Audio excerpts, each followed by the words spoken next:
Autonomic nervous system. और इसके दो पार्ट्स होते हैं, एक होता है सिंपैथेटिक और दूसरा होता है पैरासिम्पैथेटिक। देखिए, सिंपैथेटिक हम पढ़ चुके हैं। सिंपैथेटिक होता है फाइट या फ्लाइट।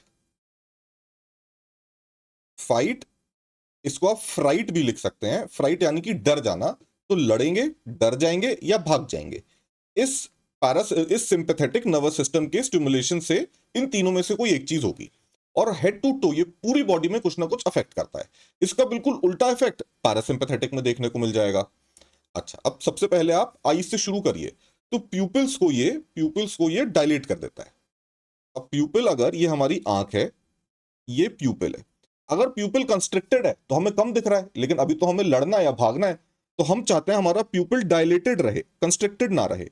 प्यूपिल जितना ज्यादा डायलेटेड रहेगा उतना ज्यादा विजन बढ़ जाएगा। तो प्यूपिल डायलेटेड रहना चाहिए, पहली चीज सिंपैथेटिक में। उसके बाद हार्ट रेट इसमें इंक्रीज हो जाएगा, जो रेस्पिरेटरी रेट है वो बढ़ भी जाएगा, और साथ में जो एयरवे है उसमें जो ब्रोंकियल ट्यूब्यूल्स हैं वो डायलेट हो जाएंगे। तो रेस्पिरेशन में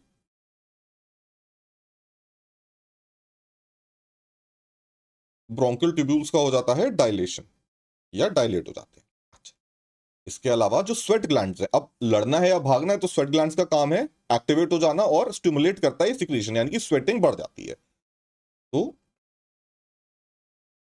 स्वेट ग्लैंड्स स्टिमुलेट हो जाते हैं।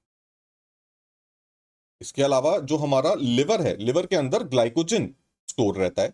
अब ग्लाइकोजन कन्वर्ट हो जाता है तुरंत ग्लूकोज में, और ग्लूकोज हमें चाहिए होता है क्योंकि हमें लड़ना है तो उसके लिए भी मसल्स में खूब सारा ग्लूकोज चाहिए, और भागना है तो भी पाँव की मसल्स में खूब सारा ग्लूकोज चाहिए। तो लिवर में होता है ग्लाइकोजन से कन्वर्ट ग्लूकोज में, तो ग्लाइकोजन से ग्लूकोज बन जाता है। लेकिन बाकी जो हमारा डाइजेस्टिव ट्रैक है, पूरा जीआईटी है, वो कम एक्टिविटी हो जाती है उसकी, इसकी रिड्यूस्ड एक्टिविटी। मतलब पेट में जो आते हैं, आते चलती नहीं रहेंगी, आते काम करना थोड़ी देर के लिए रुक जाएंगी कि अब अभी काम नहीं करना, अभी ब्लड पूरी बॉडी में भेजना है, तो पेट में ब्लड नहीं जाएगा। तो रिड्यूस्ड एक्टिविटी।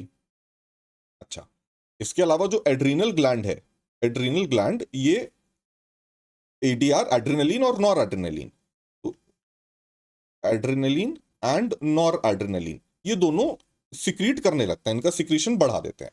और लास्टली जो हमारा यूरिनरी ब्लैडर है,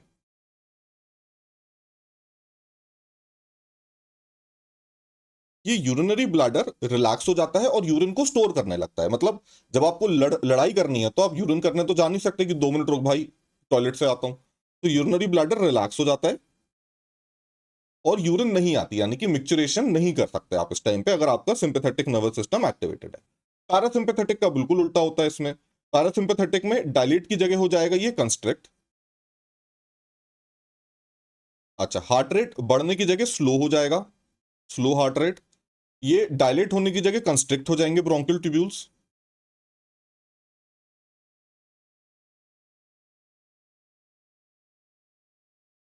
अच्छा, स्वेट ग्लैंड स्टिमुलेट नहीं होंगे, स्वेट ग्लैंड्स में कुछ नहीं होगा, नॉर्मल रहेंगे।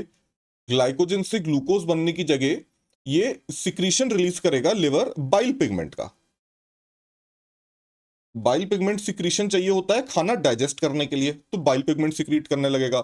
जीआईटी हमारा एक्टिवेट हो जाएगा, इंक्रीज्ड एक्टिविटी मिलेगी। एड्रेनलिन और एड्रेनलिन पे कोई इफेक्ट नहीं होता इसका। और यूरिनरी ब्लैडर ये बेसिकली इंक्रीज कर देगा मिक्चुरेशन की अर्ज।